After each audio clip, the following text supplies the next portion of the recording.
Look at this. The Fed hikes rates by a quarter percentage point, indicates increases are near an end. I love when people even call it like 25 basis points, which makes it sound a lot bigger than it is. But we're all watching, we are all watching the interest rate increase and how that's going to impact private jet lending. So, Eric from Lending Associates, thank you so much for being here. What can you tell us about this interest rate increase? Another one. Sure. So, Tom, thanks again for having me. And rates are always, big topic, but, over the last 6 to 9 months, it's been a huge topic. I think 1/4% does indicate that, they're slowing the pace or what they see, is affecting, how the economy's going in regards to, the increases or past prior increases in the rate. The biggest question mark coming into this Fed meeting was, do some of the lenders or some of the bank, issues that had gone on weeks prior, is it gonna affect, where the rates go Right. with the Fed? And their posturing say, hey, we're slowing down. And I think there's a question mark in regards to what they're going to do moving forward. I think a lot of people are hopeful that this may be the last increase that we're going to see for some time. Mm-hmm. Well, You we've got know, May and June, right? Two more meetings. Yeah, there's going to be, it'll be interesting to see what happens in between now and then. We are seeing consumer spending slow a little bit. So there's good indicators that, what they've done in the past is reducing that. In regards to how it affects rates for jet buyers, jet borrowers. Which right now, and I get this question all the time, and I keep forgetting to write it down. So I'm going to write it down right now. As of Friday, March 24th, where are where are the jet rates? And I know it depends on the different levels, but like on average, where is it? So we have multiple lenders that are anywhere in the low to mid sixes, low to high sixes, let's say 6.25, 6.75. There's a lot of lenders that have moved up that are in the sevens. It just depends on the program, what they plan on doing with the jet, how they plan on owning it. So there's a lot of factors that play into it, the type of jet, whether it's on a program, whether it's not on a program. So we do have, multiple factors that play into it, but, as of what I've seen recently, best rates are probably in the low to mid sixes. And when it comes to those rates, then, if the Fed increases federal interest rates by, 0.25% or 25 basis points, do the lenders automatically increase their rates by 0.25? So there's a few things. It depends on the lender.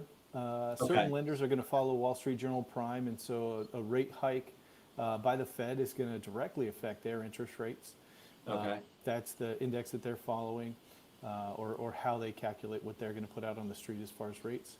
In regards to some other lenders, they're going to follow the Treasury. They're going to follow swaps, typically Oh, I see. 5 year, 5 to 7 year money. And the difference there though is they're also taking into consideration what their change in cost of capital is internally. So they may not directly track the 5 year. They may watch the trends. They may calculate it based off of their internal cost of funds. Kind of a combination of the two, and see where they're going to be, and just kind of a I don't know, funny little thing is they're quick to go up, but they're a little bit slower to go Oh, down. yeah. So you know So um, does increased interest rates make it easier to get a loan or harder to get a loan?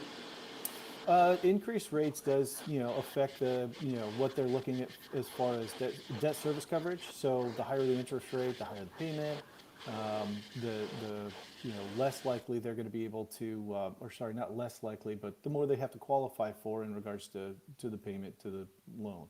So you may have, someone that, in a lot of situations, people don't barely qualify. Most folks are more than well qualified. So a 1/4% interest rate increase isn't a huge concern. It's more the, 300, 400 basis point, that we've seen over the last 9 months, year, that has really caused a significant, people who could have purchased or been, well in the game for, say, a $4 million loan, $6 million loan, they're looking at a different payment structure altogether within a year. Gotcha. So it's they're we are going to see, come closer to the end of the year, a little bit of easing, I think. Especially because with the posturing from the Fed, you're looking at lower, the expectation is that with them not being as aggressive, in turn, hopefully, we're going to see a little bit of a reprieve on rates come closer to the end of the year. Now, there's a dissecting path with that because, you have the liquidity concern with a lot of lenders. Lenders, have set their budgets a little bit tighter for 2023. So, the cross section there is, even at the end of 2022, we saw some lenders say, hey, we're not lending in the month of December, or we've hit our budget, so we're done. For They're worried about 2022. not having enough money to lend out.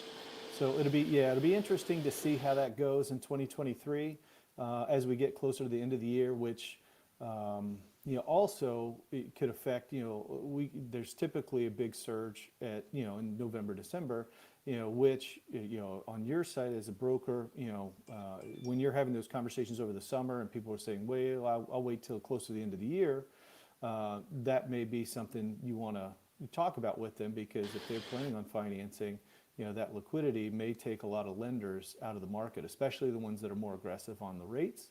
You may see some of them kind of say, well, okay, we're not taking, applications past November or what have you. But again, if I had a crystal ball, it may be completely different, but I think that is something to think about as time goes on, because you do see a lot of people wait till the latter part of the year. And, that is something that could be a bigger concern in 2023, depending on how the year goes. No, that's great, Eric. I appreciate your key takeaways. We see an increase in interest rates. It may impact some lenders. It is, in your opinion, hopeful. Maybe we're slowing down. Obviously, we have 2 more meetings, but hopefully interest rates are slowing down. But to your point, you're saying, hey, watch out.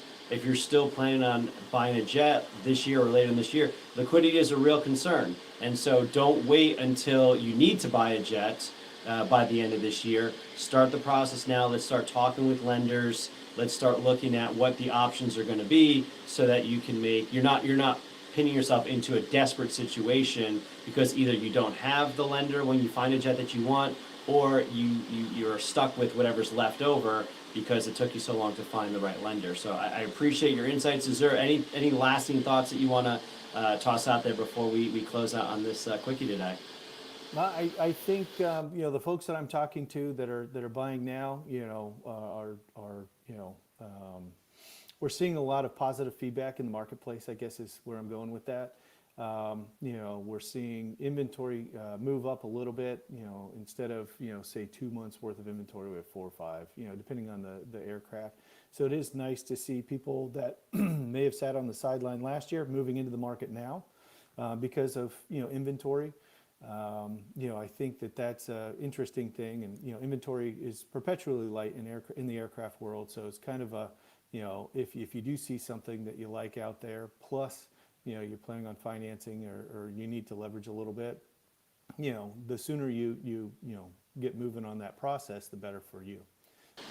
Great, Eric. Thank you so much. Eric, again, with Lending Associates. Definitely check them out. If you have any questions, comment below. Contact me. I'd be happy to make an introduction. And thanks again for being with us today, Eric.